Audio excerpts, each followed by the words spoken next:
بسم الله الرحمن الرحيم الحمد لله رب العالمين والصلاة والسلام على سيدنا ومولانا محمد وعلى آل سيدنا ومولانا محمد وبارك وسلم. اللهم ربنا أرنا الحق حقا وارزقنا اتباعه وأرنا الباطل باطلا وارزقنا اجتنابه. اللهم أرنا حقائق الأشياء كما هي. ربنا زدنا علما وعملا وإخلاصا يا رب العالمين. اللهم انصر أولياءك في مشارق الأرض ومغاربها. اللهم انصرهم على عدوك وعدوهم إنك على كل شيء قدير. اللهم فرج عنا وعن إخواننا في مشارق الأرض ومغاربها.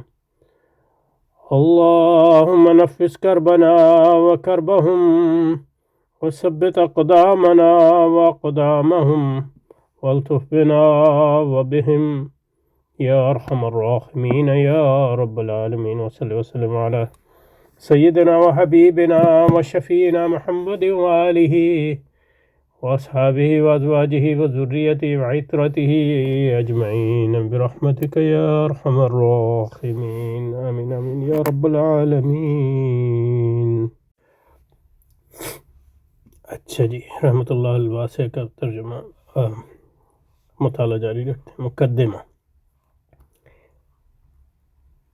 یہ جو عنوانات ہیں یا یہ حضرت شاہ صاحب کے نہیں ہیں، یہ شارح نے لگائے ہیں. مقدمات. من قال ان الاحکام الشرعیۃ غیر متضمنۃ لشیء من المصالح فقوله باطل. قد يظن أن الأحكام الشرعية غير متضمنة لشيء من المصالح وأنه ليس بين الأعمال وبين ما جعل الله جزءا لها مناسبة،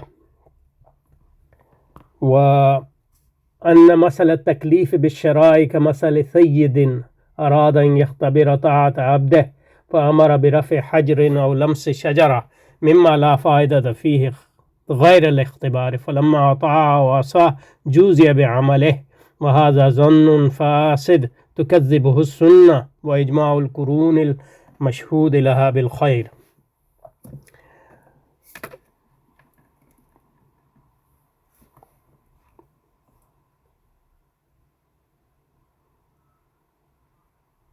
اچھا جی.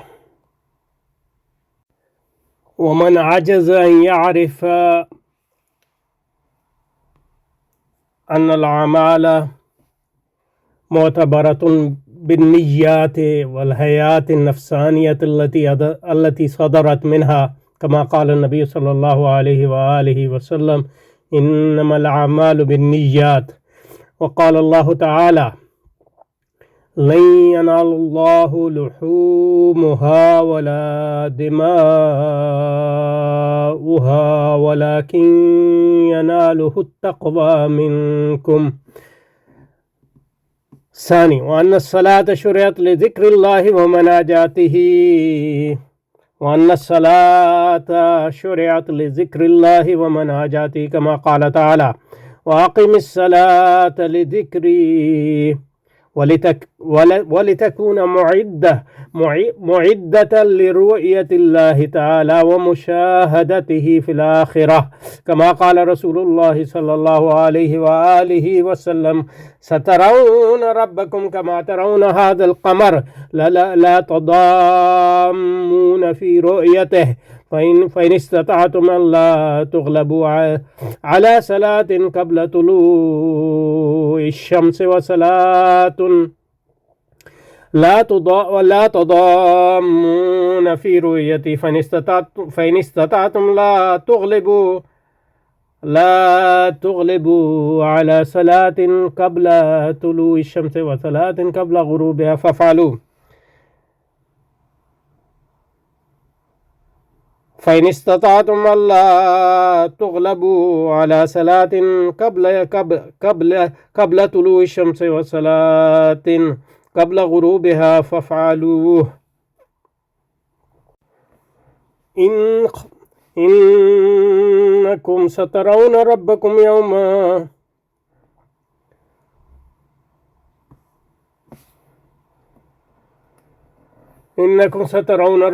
كما ترون هذا القمر لا تضامون في رؤيته فإن استطعتم ألا تغلبوا على صلاة قبل طلوع الشمس وقبل غروبها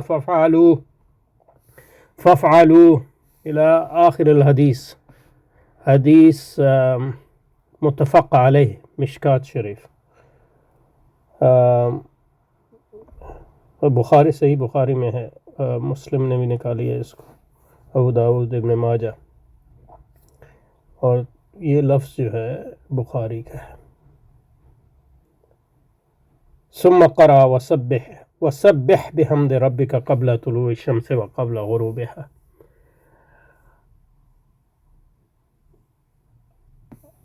تدام القوم إن ضم بعضهم إلى بعض لا تشكون في رؤيته تعالى. وقوله لا تغلبوا لا تصيروا مغلوبين بالاشتغال عن صلاة الصبح والعصر. یہ حضرت کے جو عربی کی حجت البالغہ کی جو عربی ان کی ادارت میں جو طبع ہوئی ہے اس کے حاشیے میں، یہ شرح میں بھی آئے گا انشاءاللہ. نمبر 3، وأن الزكاة شرعت دفعا لرذيلة البخل وكفاية لحاجة الفقراء كما قال تعالى في مانع الزكاة. ولا يحسبن الذين يبخلون بما آتاهم الله من فضله هو خيرا لهم بل هو شر لهم سيطوقون ما بخلوا به يوم القيامة. وما قال النبي صلى الله عليه وآله وسلم فأخبرهم أن الله تعالى قد فرض عليهم صدقة تؤخذ من أغنيائهم فترد على فقرائهم. صدقة یہ مراد زکوٰۃ ہے. حدیث متفق علیہ. قال ذلك لمعاذ بن جبل رضی اللہ تعالی عنہ، مشہور حدیث ہے. وهذا مثال لکفایت حاجت الفقراء. یہ حاشیے میں حضرت کے عربی جو ان کی ایڈیٹڈ ہے. 4، وأن الصوم شرع لقهر النفس كما قال الله تعالى لعلكم تتقون. وما قال النبي صلى الله عليه وسلم فإن الصوم له وجاء. وأن الصوم له وجاء کا مطلب ہے ڈھال، یعنی مانعا وحافظا وسترا. والمعنى اللغوي بالكسر والمد عن وجاء مانع، يقصد بأن الصوم يكسر حدة الشهوة ويقطع ثورانها ويضعفها كما يفعل الخصاء مما يحمى الصائم من الوقوع في الحرام، ومستخدم في سياق الحديث الذي يحث على الزواج أو الصوم لمن عاجز عنه. المعنى اللغوي الوجاء في الأصل هو رد، كسر عروق الخصيتين للفخل لمنع التناسل، واستعير في الحديث بمعنى المعنى لشهوة الجماع. ٹھیک ہے.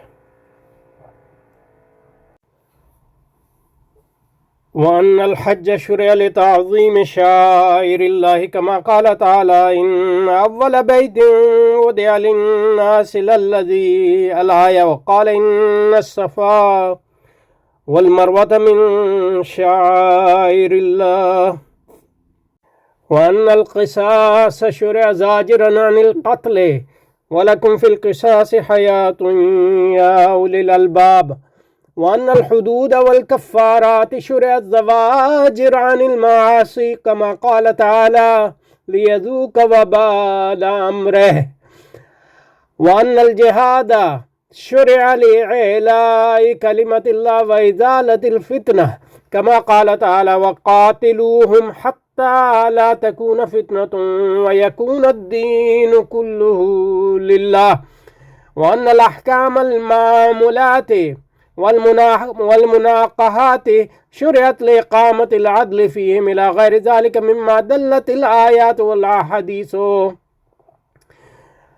ولهج به غير واحد من العلماء في كل قرن فإنه لم يمسه من العلم إلا كما تمس الإبرة من الماء حين تغمس في البحر وتخرج وهو إلى غير ومما دلت على العدو غير واحد من العلماء في كل قرن فإنه یہ اب وہ اس کے ساتھ جا رہا ہے من عجز عن اس کی خبر ہے فإنه لم يمسه من العلم إلا كما تمس الإبرة من الماء حين تغمس في البحر وتخرج وهو بأن يبكي على نفسه حق من أن يعتد بقوله إلى آخره. ٹھیک ہے جی. یہ خیال باطل ہے کہ احکام شرعیہ جو ہے حکمتوں پر مشتمل نہیں. ترجمہ پہلے. اب بعض لوگوں کے یہ خیال کرتے ہیں کہ احکام شرعیہ قطعاً حکمتوں اور مصلحتوں پر مشتمل نہیں. شاہ صاحب نے یہاں نہیں بتایا کہ کن بعض لوگوں کے بات کر رہے ہیں. پتہ نہیں شارح صاحب نے کہا ہے کہ نہیں، کہنا چاہیے یا نہیں. ہاں ٹھیک ہے.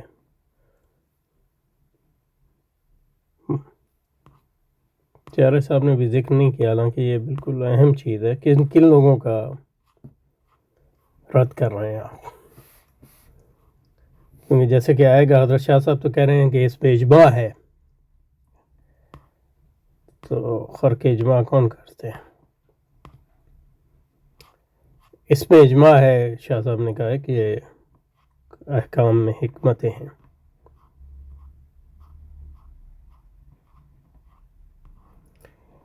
بہرحال بعض لوگوں یہ خیال کرتے ہیں کہ احکام شرعیہ قطعاً حکمتوں اور مصلحتوں پر مشتمل نہیں، اور اعمال اور ان کی اس جزا کے درمیان جو اللہ تعالیٰ نے مقرر فرمائی کوئی مناسبت نہیں. اور اللہ تعالیٰ نے انسان کو جو احکام شرعیہ کا مکلف بنایا ہے اس کی مثال ایسی ہے جیسے کسی آقا نے اپنے غلام کی فرما برداری کا امتحان کرنے کے لیے اس کو کسی پتھر کے اٹھانے کا حکم دیا ہو جس میں امتحان کے علاوہ کوئی فائدہ نہ ہو. پھر جب غلام نے فرما برداری یا نافرمانی کی تو اس کے عمل کے مطابق بدلہ دی. یہ خیال سراسر فاسد ہے.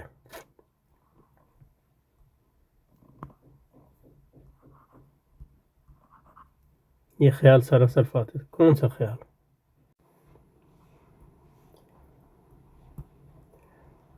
تو پھر جب غلام نے جیسے کسی آقا نے اپنے غلام کی فرما برداری کا امتحان کرنے کے لیے اس کو کسی پتھر کے اٹھانے کا حکم دیا جس میں امتحان کے علاوہ کوئی فائدہ نہ ہو.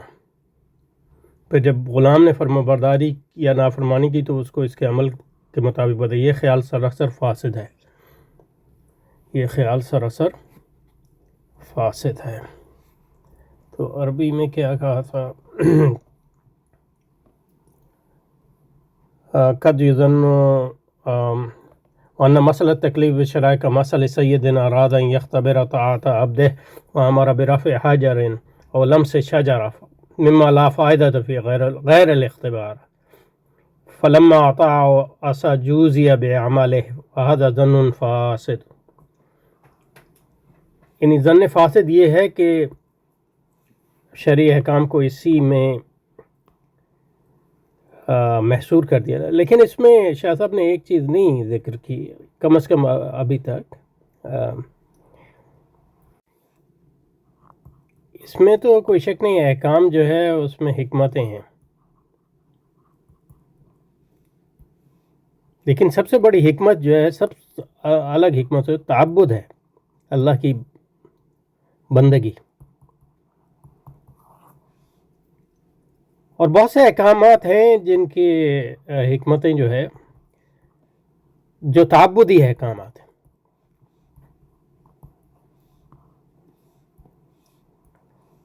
اور تعبد سے بڑی کیا حکمت ہوگی اللہ کی عبادت کے لیے. وَمَا خَلَقْتُ الْجِنَّ وَالْإِنسَ إِلَّا لیعبدون. اور حکمتوں میں بھی فرق یہ ہے کہ حکمت دنیاوی بھی ہوتی ہے اور اخروی بھی. دنیاوی مطلب یہ ہے کہ جیسے روزے کو لے لیں تو اس کی دو حکمتیں تو اللہ تعالیٰ نے جو حکمتیں اس کی بیان کی ہیں. مطلب آپ حکمتیں فصل اول و آخر سب سے پہلے تو وہ عبادت ہے، یہی سب سے بڑی حکمت ہے، کیونکہ عبادت کے لیے انسان. اس کے بعد اس میں دنیاوی حکمتیں ہیں، مثلا یہ کہ آپ کو دنیا میں تقوی اور تقوی کے وسیع معنی ہیں. لیکن اس کے علاوہ اخروی حکمتیں بھی ہوتی ہیں، جیسے کہ نماز کے ذکر میں حضرت شاہ صاحب نے ذکر بھی کیا کہ نماز کی ایک حکمت یہ ہے کہ اللہ تعالیٰ کو جب قیامت میں لوگ دیکھیں گے ایمان والے، تو ظاہر ہے خدا تعالیٰ کی صرف جلوے کو ہی دیکھنا ایک انسان کے لیے جو ہے ایک ناممکن بات ہے، تو وہ اس کے لیے اپنے آپ کو تیار کرنا، تو نماز اس کے لیے تیار کرتی ہے اللہ کے جلوے کے قابل بنانے کے لیے آپ. تو اس میں تعبد جو ہے وہ تو سب سے بڑی حکمت ہے. اور تعبد اختبار تو تعبد کی ایک چھوٹی سی شکل ہے. تعبد یعنی ہم سجدہ کرتے ہیں تو اس کی سب سے بڑی حکمت یہ ہے کہ عبادت ہے، اور عبادت ہی انسان کا اصل جوہر ہے. پھر حکمت دنیاوی بھی ہے. دنیاوی کا مطلب یہ نہیں ہے کہ وہ دینی نہیں ہے، لیکن دنیا میں جو ہے جیسے مطلب تقویٰ وغیرہ. اور اخروی حکمتیں جن کا ہمیں پتہ نہیں ہے اور بات کا پتہ ہے، جیسے نماز کے بارے میں فرمایا.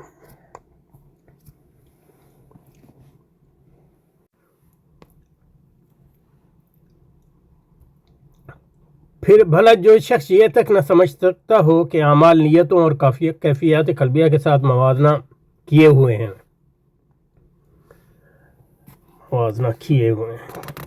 اچھا ترجمہ نہیں ہے.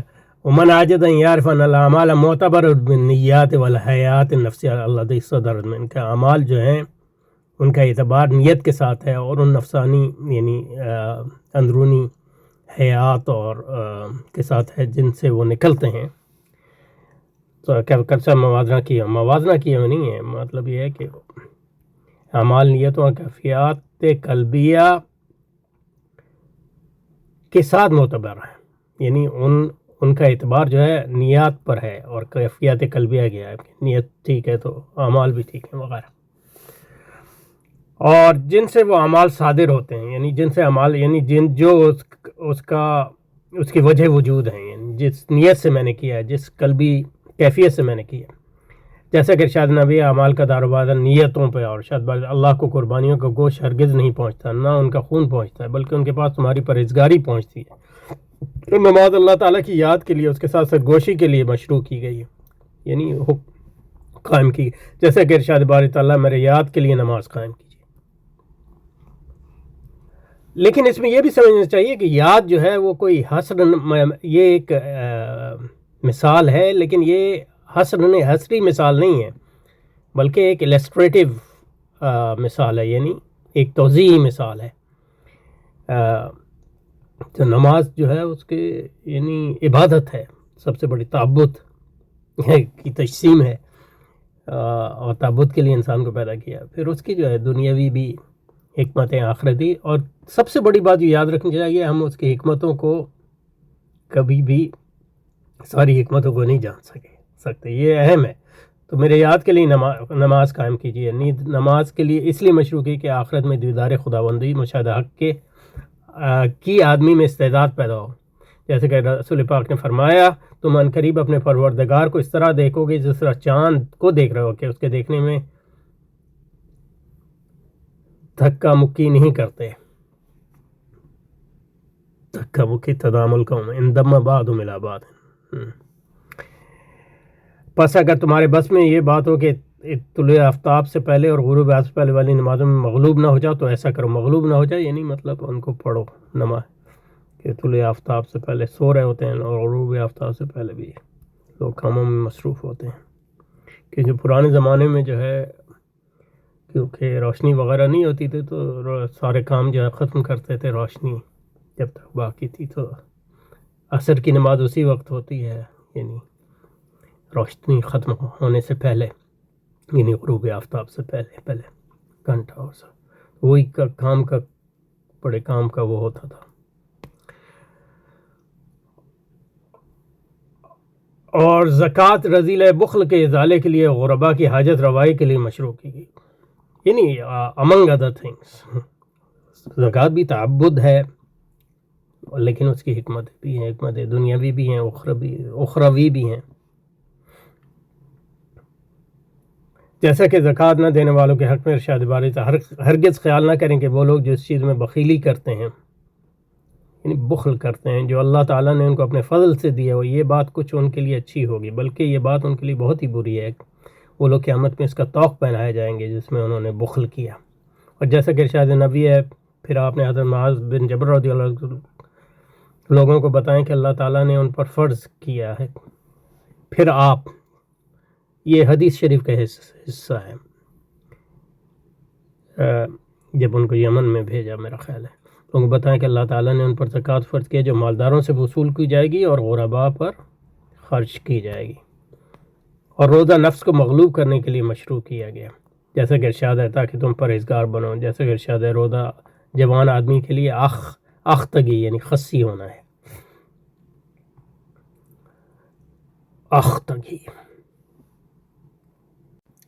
اختگی یعنی خسی کرنا، خسی کرنا ہونا نہیں. اختگی ان فارسی بولنا اخت کردن.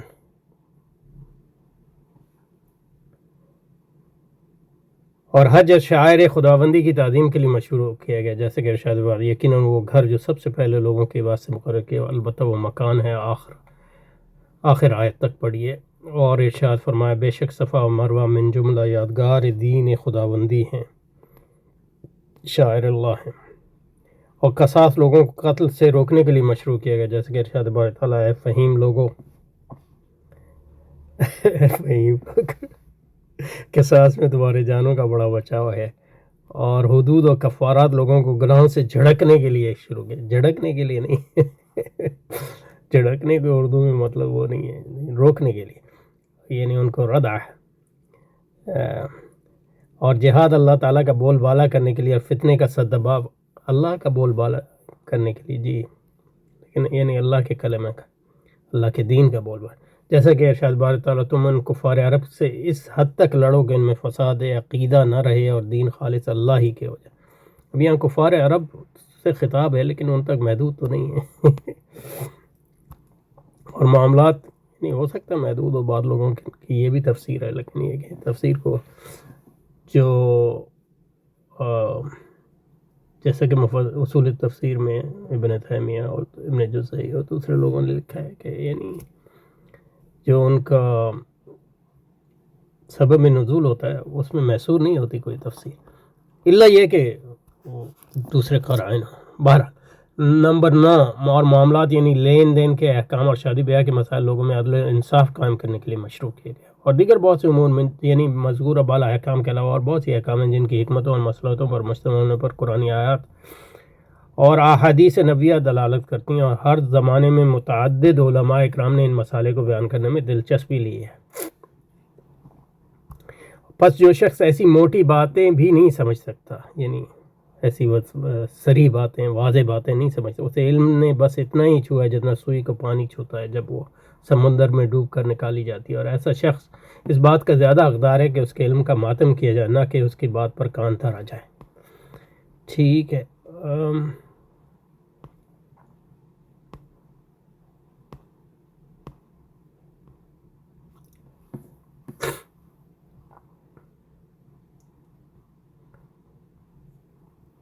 لغات تضمن شے مشتمل ہونا، متضمن اردو میں بھی استعمال ہوتا ہے. اس میں اتنی مشکل الفاظ نہیں ہیں تو اس پہ زیادہ وقت صرف نہیں کریں گے.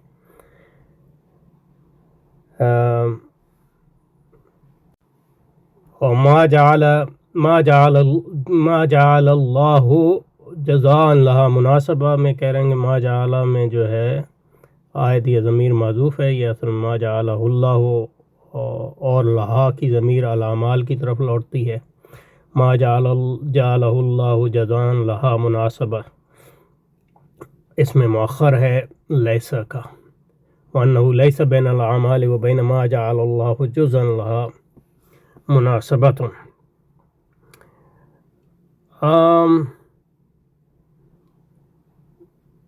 وأن مثل التكليف بالشرائع كمثل سيد أراد أن يختبر طاعة عبده فأمره برفع حجر أو لمس شجر مما لا فائدة فيه غير الاختبار، فلما أطاع وعصى جوزي بعمله، وهذا ظن فاسد تكذبه السنة.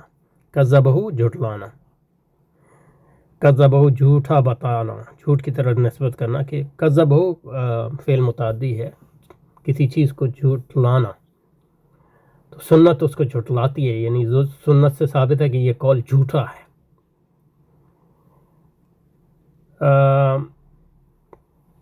معتبرہ کہہ رہے ہیں موازنہ کیا ہوا. موازنہ کیا ہوا کیا مطلب ہے؟ وَأَنَّ الْأَعْمَالَ مُعْتَبَرَ، اعمال معتبر ہیں. اردو میں معتبر استعمال ہوتا ہے، اس کا مطلب موازنہ کیسے ہو گیا؟ اعمال جو ہے معتبر اسی لحاظ سے ہیں جس لحاظ سے اعمال کا جو اعتبار ہے وہ نیات کے حساب سے ہے. میری سمجھ میں تو یہ آیا.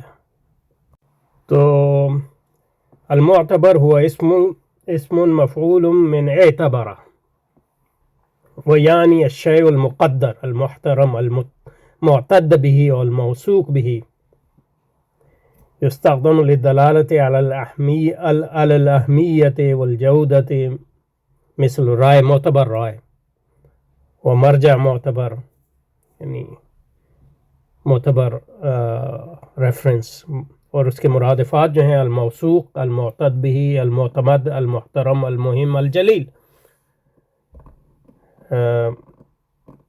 رائے معتبر، رائے ذو قیمہ ویؤخذ به، مرجع معتبر، عدد معتبر، شخص معتبر. سیاق حدیث میں جیسے ہے الروایہ المعتبرہ ہی الواجدہ لشرائط الحجیت فی المعاجم المعتبر ظان فی القرآن الکریم فاعتبروا یا اولی الابصار، اتعظوا بھی، عبرت حاصل کرنا بھی اس کا معنی ہے. لیکن موازنہ کا تو جو اس عبارت کا مطلب ان الاعمال معتبرۃ بالنیات، تو اعتبار جو ہے اعمال کا یعنی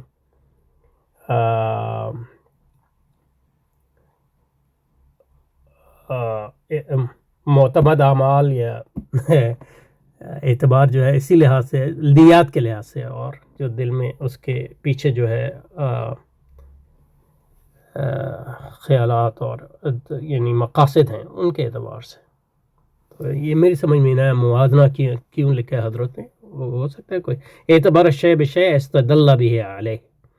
حیات جمع حیت کی ہے، اردو میں بھی استعمال ہوتا ہے. کیفیت، صرف کیفیت نہیں، حیات یعنی جسمانی حیات بھی ہو سکتی ہے. حیات نفسانیہ میں کیفیت آتی ہے، کیفیت قلبیہ الحیات، لیکن یہ کہ حیت جسمانی بھی ہوتی ہے. نیات سے مراد جو ہے انٹینشن، نیت اردو میں کیونکہ تقوی کیفیات قلبیہ میں سے اور نیت سے مختلف چیز ہے. یعنی تقوی جو ہے وہ مفعول ہے ان معنوں میں، یعنی تقوی جو ہے حاصل ہے اور نیت جو ہے آغاز ہے.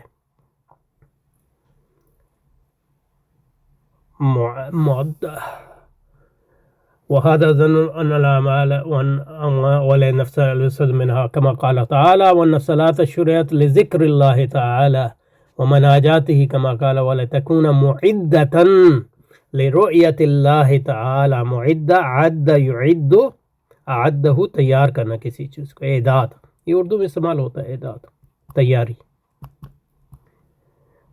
لا تضامون، تضام القوم اندم بعضهم الى بعض، یعنی بھیڑ کرنا، دھکا مکی کرنا. جب لوگ اتنے سارے لوگ کسی چیز کو دیکھتے ہیں، اتنی بھیڑ جب میں غفیر آدمیوں کا دیکھتا ہے تو ظاہر ہے اس چیز میں شک بڑا مشکل ہوتا ہے. لیکن یہ معنی مراد ہے. غلب علیہ یعنی جیتنا، اس پہ غالب آنا، جیتنا نہیں غالب آنا. غلب علیہ اس پہ مغلوب ہونا، یعنی مغلوب ہونا ہارنا ہی ہے، لیکن یہ مطلب مختلف ہے. زجرہ عن قضا یعنی اس کو روکنا، ڈانٹنا، دھتکارنا. زواجر جمع زاجرہ، یہ زجر جو ہے اردو میں استعمال ہوتا ہے ڈانٹنے والی. لہجہ لہجن بشے شیفتہ ہونا، کسی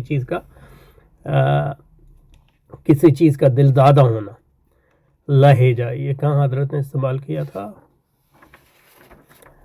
لہجہ بھی اولیا بھی فصابر علی وعتادہ، کسی چیز کا دل دادہ ہونا. وہ لہجہ کہاں استعمال کیا تھا حضرت نے؟ إلى غير مما دلت الآيات والأحاديث عليه ولهج به غير واحد من العلماء. لهج به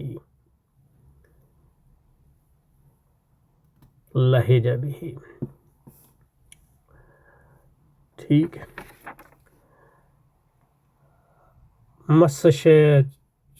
مس بھی اردو میں استعمال ہوتا ہے، چھونا کسی چیز. اعتدہ شمار کرنا، اعتدہ یعنی هذا شيء لا يعتد به یعنی اس کا اعتبار نہیں ہے،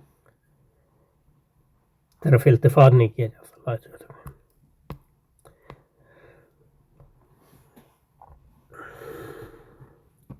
کہہ رہے ہیں کہ مذکورہ متن کا مدعا واضح ہے، کسی تشریح کی حاجت نہیں، اس لیے ذیل میں چند متفرق باتیں ذکر کی جاتی ہیں. یعنی تشریح کی ضرورت تھی ہے اس بات پہ جب ہم نے تھوڑی کی اس میں کہ تعبد اور حکمت دنیاوی اخروی میں فرق، اور اس کی ضرورت تھی کہ حکمتیں جو بیان کی جاتی ہیں اس میں وہ ساری حکمتوں کو محصور نہیں ہیں، اور ساری حکمتیں جو ہے اس کو وا نہیں کر سکتے. ان تعدوا نعمت اللہ لا تحصوها، یعنی اس میں یہ بھی شامل ہے اعمال نیک ہوں یا بد، ان کی جو جزا مقرر ہوا علل ٹپ مقرر نہیں کی گئی، بلکہ اس میں گہری حکمتوں پر مبنی. لیکن حکمتیں تعبد خود ایک بہت بڑی حکمت ہے اور اصلی حکمت ہے، اور پھر یہ کہ دنیاوی حکمتیں بھی ہیں، اخروی حکمتیں بھی ہیں. اور چوتھی چیز یہ ہے کہ حکمتیں یہ جو ہیں وہ سب حکمتوں کا معلوم ہونا ضروری نہیں ہے لوگوں کو. یعنی ہماری کوشش سے اللہ کے احکام کی حکمتیں جو ہیں وہ ایگزاسٹ نہیں ہوتی. یعنی تم سارے زمین و بحر لے آؤ، اللہ کے کلمات کو لکھنا چاہو تو نہیں لکھ پاؤ گے، بحر ختم ہو جائیں گے. تو اس کے معنی میں سے ایک معنی یہ بھی ہے انشاءاللہ، جس کی تفصیل کتاب میں جب آپ کو مل. لہٰذا یہ خیال محمل ہے اس کے اعمال اور ان کے بدلنے کو. یہ عجیب بات ہے، مجھے یعنی سمجھ میں نہیں آیا، یہ بڑی اہم تھی. اس پہ شارح کو بتانا چاہیے تھا کہ کون لوگ ہیں جن کو رد کر رہے ہیں شاہ صاحب. اگر اتنی معمول بات ہے تو یہ کیسے ہو سکتا ہے کہ اس معمول بات کو یعنی اور کسی یہ نہیں ہے ارے غیرے کر رہے ہو تو اس کا رد لکھنے کا کیا مقصد تھا؟ تو یہ ایک اہم سوال ہے جو ہو سکتا ہے جب ہم کتاب ختم کریں تب سمجھ میں آئے، لیکن یہ شارح کو تو یہ سوال اٹھانا چاہیے تھا. اچھا جی، 2 عمل کا مدار نیت پر، یعنی جیسی نیت ویسا عمل. نیت نیک تو عمل نیک، نیت بد تو عمل بد. نیت دینی تو عمل دینی، یا نیت دنیاوی تو عمل بھی دنیاوی. دنیاوی سے مراد غیر دینی، ورنہ مطلب دین میں بھی دنیا اور آخرت دونوں. پھر نیک عمل میں بھی جس درجہ اخلاص کا عمل ہوگا اس قدر بقیمتی ہوگا، جیسے حدیث شریف میں انما لکل امرئ ما نویٰ، ہر شخص کو اس کی نیت کے مطابق بدلہ ملے گا. ہجرت ایک عمل ہے، یہ عمل 3 شخص کرتے ہیں، اس کی نیتیں مختلف ہیں، ان کا عمل بھی مختلف ہوگا. یعنی عمل کا ثمرہ مختلف ہوگا، اور اس کی حید تو ایک ہے لیکن اس کی جوہر مختلف ہے. ایک شخص اس لیے ہجرت کرتا ہے کہ اسلام کے ابتدائی مرحلے سے گزرا ہے کہ ابھی اس کو مسلمان کی مدد کے لیے وہ وطن ترک کر کے دینی کی طرف ہجرت، تاکہ اسلام کا تعاون کرے. یہ دوسرا ہجرت کرتا ہے کہ مدینہ میں آبادی کے بڑھنے سے کاروبار کا اچھا موقع ملا ہے. تیسرا کسی خاتون سے نکاح کرنے کے لیے مدینہ ہجرت کرتا ہے. دیکھیے تینوں نے ایک ہی عمل کیا، مگر یعنی ظاہراً ایک عمل ہے، مگر صرف دل شخص کی ہجرت کی دینی عمل ہے، باقی 2 کی ہجرتیں محض دنیاوی عمل ہے. دونوں دنیا میں ہیں لیکن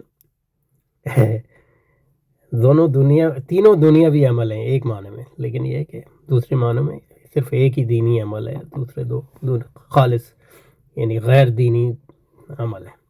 غرض یہ حدیث اعمال صالحہ اور یا اعمال مباحہ کے بارے میں ہے، معاصی کے بارے میں نہیں. کیونکہ زنا چوری وغیرہ معاصی ہمیشہ معاصی وہ اچھی نیت سے کیا جائے، اچھی نیت سے. لیکن اس میں یہ بھی ہے کہ اگر آپ کی پوری زندگی ہی صرف جو ہے دنیاوی عمل ہو تو وہ خود ایک معصیت بن جاتی ہے. یعنی آپ کی نیت تو یعنی آخرت کی ترجیح جو ہے، آخرت کو ترجیح دینا، یہ خود ایک مقاصد دینیا میں سے ہے. نمبر 3 کتنا ہے اس کو؟ ٹھیک ہے، کیونکہ حضرت جو ہے صرف ترجمے کا دہرا ہی رہے ہیں تو اس پہ زیادہ. تقویٰ دل کی کیفیت کا نام ہے، قربانیاں ظاہری اعمال ہیں. آیات کریمہ اس پر دلالت کرتی ہے کہ سب لوگوں کی قربانیاں یکساں نہیں ہیں، اور تفاوت کا مدار گوشت پوش اور خون پر نہیں بلکہ تقویٰ پر ہے، یعنی دل کی کیفیات پر ہے. یعنی کیفیات نفسانیہ کے تفاوت سے قربانیوں کے درجات بھی متفاوت ہوتے ہیں. یعنی یہی اعمال کا حیات نفسانیہ کے ساتھ موازنہ کرنا ہے. نمبر 4 نماز کی مشروعیت اللہ کو یاد کرنے کے لیے. سورہ عنکبوت آیت 45 میں اس کا تذکرہ ہے کہ الصلاۃ ان الصلاۃ تنہی عن الفحشاء والمنکر ولذکر اللہ اکبر. نماز کے نماز بے حیائی اور ناجائز کاموں سے روکتی ہے، اور اللہ کی یاد بہت اچھی چیز ہے. بہت اچھی چیز نہیں، اللہ کی یاد سب سے بلند ہے. ولذکر اللہ اکبر. ان نماز کا ضمنی اور چھوٹا فائدہ یہ ہے کہ وہ فحشاء، اور یہ الگ بات ہے کہ کوئی نماز کی نصیحت نہ سنے، جیسے ناہنجار بیٹا باپ کی نصیحت نہیں سنتا. اور نماز کا سب سے بڑا فائدہ یہ ہے وہ اللہ کی یاد کا ذریعہ ہے. تو اللہ کی یاد خود ایک مقصود ہے. تو یہ تعبدی حکمت کی ایک مثال ہے. ایک لحاظ سے اکبر کا مفضل ہونا، مفضل من ہو خاص یا عام معذوف ہے. اکبر من الفائدۃ الاولی یا اکبر من کل شیء من الفوائد الاخرى. یعنی اکبر سے مطلب یہ بڑا ہے کہ یعنی اکبر جو ہے موازن. افضل التفضیل عربی میں اصل میں اس کا اصل معنی جو ہے وہ یہ ہوتا ہے کہ وہ سب سے برتر ہے. یہی اس میں تفضیل کا اصل معنی ہے، لیکن یہ موازنے کے لیے بھی استعمال ہوتا ہے. حدیث سترون ربکم میں رویت باری تعالیٰ کی خبر دیتے ہوئے دو نمازوں کے اہتمام کا امر فرمائے. اس خاص موقع پر اس عمل کی تاکید کرنا صاف دلالت کرتے ہیں نماز کا رویت باری میں خاص دخل ہے، اور یہ ہے کہ نماز انسان میں دیدار خداوندی کی صلاحیت پیدا کرتی ہے. فجر اور عصر کی تخصیص اس لیے فرمائی کہ فجر غفلت کا وقت ہے اور عصر جو ہے مشاغل کا. پس جو شخص 2 نمازوں کا اہتمام کرتا ہے وہ باقی 3 نمازوں کا ضرور اہتمام کرے گا. غرض پانچوں نمازیں آدمی میں دیدار خدا کی قابلیت پیدا کرتی ہیں. اور اس کی تشریح یہ بھی ہو سکتی ہے کہ صبح کا وقت جو ہے خاص فضل کا وقت ہے، اور اس میں جو ہے دل کو خدا تعالیٰ پر مرکز کرنے کی طاقت زیادہ پیدا ہوتی ہے. دوسرا مشاغل کے اندر جو دل کو مرکز کر سکے جیسے عصر کے وقت کا ہے تو وہ ایک خاص ٹریننگ ہے. بل وہ شر العلم سے بخل کا رذیلہ بری صفت ہونا مراد ہے، اور ما بخلو بھی سے مستفاد ہوا کہ زکوٰۃ رذیلہ بخل کا علاج ہے. لعلکم تتقون اس پر دلالت کرتا ہے. لعلکم تعلیل کے لیے ہے، یعنی اس کی وجہ کہ روز آدمی میں گناہوں سے ٹکر لینے کی قوت پیدا، کیونکہ پرہیزگاری کا حاصل یہی ہے کہ آدمی کے ہاتھ میں نفس کا لگام رہے. شاعر اللہ میں مجاز بالحذف ہے، اے شاعر دین اللہ. مجاز بالحذف، مجاز یعنی حقیقت، اور مجاز جو ہے حق کی ضد نہیں ہے، جیسے شیخ الاسلام ابن تیمیہ کو وہم ہوا اس کا. وہ حقیقت کے مجاز کئی طرح کے ہوتے ہیں، کہ مجاز بالحذف ہوتا ہے، وہ اس کی مثال یہ دے رہے ہیں شاعر اللہ. لیکن یہ کہ اس کی حقیقت ہونے میں کوئی اللہ کے شاعر ڈائریکٹ اللہ کے شاعر وہ دین ہے. تو میرا یعنی مجھے تو کوئی اس کی وجہ نظر نہیں آتی کہ اس کو حذف مانا جائے. شاعر اللہ یعنی وہ تمام چیزیں جنہیں دیکھتے ہی لوگ سمجھ جائیں کہ یہ چیزیں دین اسلام سے تعلق رکھنے والی ہیں. مسجد، آذان، قرآن، سنت، اسلام. شاعر اللہ کے بیان رحمۃ اللہ 704 میں ہے. قصاص میں جانوں کا بچاؤ، کیونکہ جب قاتل قصاصاً قتل کیا جائے تو مقتول کے ورثاء کا دل ٹھنڈا ہوگا اور آگے نہ حق قتل کا سلسلہ رک جائے گا، ورنہ عرصت درات تک باہم قتل کا تبادلہ ہوتا رہے گا اور سینکڑوں آدمی لقمہ اجل بن جائیں گے. احکام معاملات کی نمبر 10 احکام معاملات کی مشروعیت عدل و انصاف کو بروئے کار لانے کے لیے. احکام معاملات یعنی معاملات، اس سلسلے میں کوئی معین آیت یا حدیث نہیں، متنصت سے یہ بات اخذ کی گئی ہے. ان سب کا یہاں حوالہ موجب طوالت تھا.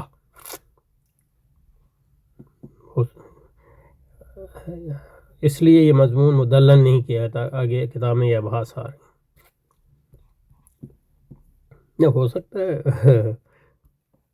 رہ گیا، ایسے کیسے ہو سکتا ہے کہ معاملات کے بارے میں کوئی آیت و حدیث نہیں ہے، یعنی اسپیسیفک ہو سکتا ہے نا، لہجہ بھی ہے، عدم مسائل کو بیان کرنے میں دلچسپی لینا بات کی واضح دلیل ہے کہ احکام شریعت مسلطوں میں ایک اور بات جو حضرت نے نہیں بیان کی جو کرنی چاہیے تھی، مصلحت اور حکمت جو ہے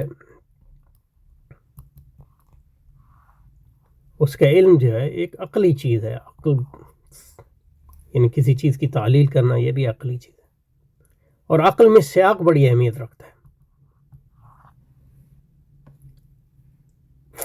تو اس لیے